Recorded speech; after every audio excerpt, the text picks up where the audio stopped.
Tanse, hello again. This is Eagle Spirit Woman, and I have another installment for you regarding Eagle Heart manifestation. And yesterday I told you about my elder telling me that all is made and complete and whole in the spirit world, and all that we have to do is dream it and bring it into this world, which isn't actually even real.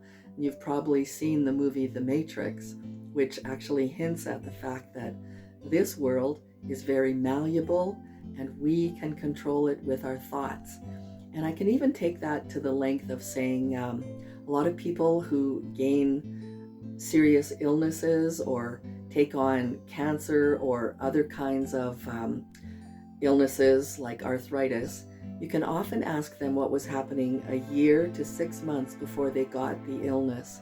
And that was probably something that had come up, some kind of trauma or some kind of stress. And they started to think purely negatively. And then their bodies took on something negative. And so what the elders told me is, whatever you are thinking, you're right. If you think you can't do it, you can't do it. If you think you can do it, you can do it. Our thoughts are so powerful, and our imagination is so, that's the connection. That's what brings the things in the spirit world into this physical world.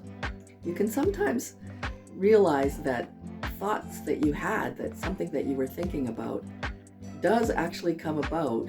And as long as you don't have any pure attachment to it, and you're very calm and easy about when it does appear in your life, that actually attracts it much quicker than if you are needing it. Because if you're needing it, the universe, creator, will just keep giving you need. So you will continue to experience that need. Why I'm so adamant about this world being so malleable is my indigenous people were able to perform miracles, make it rain, talk to a cloud, to a tree. My ancestors say that everything has a spirit and we can communicate with everything. And I totally believe that. So for me, it's not a leap at all. And I fall asleep at night imagining that what I have has already happened. This is especially important for indigenous people or anybody who's been oppressed, because if you have been told that you're less than, then you believe that you're less than, and you experience less than in your life. So I want to basically, as I said, return power to the people and know that it's in your hands. If you can hold it in your hand, if you can hold it in your head, you can hold it in your hand. So start to dream, start to think of those things. But the one thing that people often go a little off the map with is they don't know what they want. Now, I'm 67 years old, and I've known about this dreaming, which I learned from the elders when I wrote my book, Those Who Know, but I didn't believe it.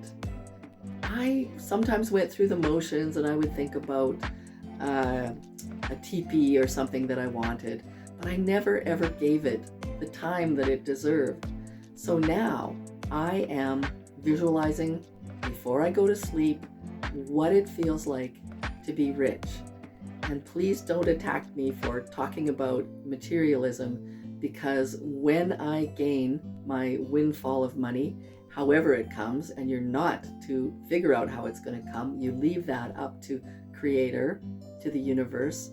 But I am going to create a beautiful cultural camp where you can come and stay in a teepee, and I will also help put you through your vision quest.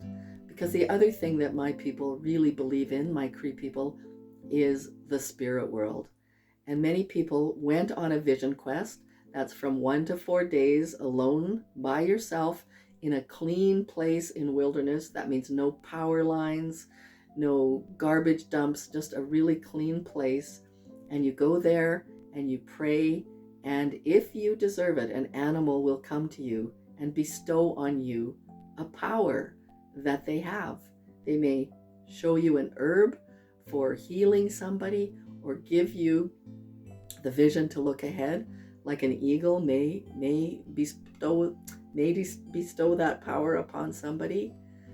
So just believe that there is so much more in this world than what we can see and touch and hear. We are so limited in our senses. I have people that come into the sweat lodge with me and they see spirits. Other people can't see them. So I guess what I'm saying is, with your mind, believe that what you want to bring into the world is within your power, and start to imagine that it's already happened and feel like you would if it's already happened. I actually created a $1 million cultural center. It's called Skydancer Indigenous Cultural Center and Art Gallery. I have paid employees now, and I started that from nothing. I decided in my town that I wanted a cultural place where people could gather and have healing circles, pick herbs, make drums and rattles, and sew traditional ribbon skirts. I started to think about that 2 years ago. I imagined what it would be like to walk into the building and see beautiful art everywhere, and indigenous say handicrafts like beadwork and moose hide gloves. It's a reality now, and I'm going to take you into it in the next video in Eagle Heart Manifestation. And I'll show you that it's now thriving. We have grants coming in. We're moving into tourism, and it's a very good example of bringing something from the spirit world into the real world without any money at all. So I will show you Skydancer Indigenous Cultural Center in the next installment of Eagle Heart Manifestation. Thanks for listening, and we'll see you tomorrow. Hi, Kinan Skomatin. Thank you.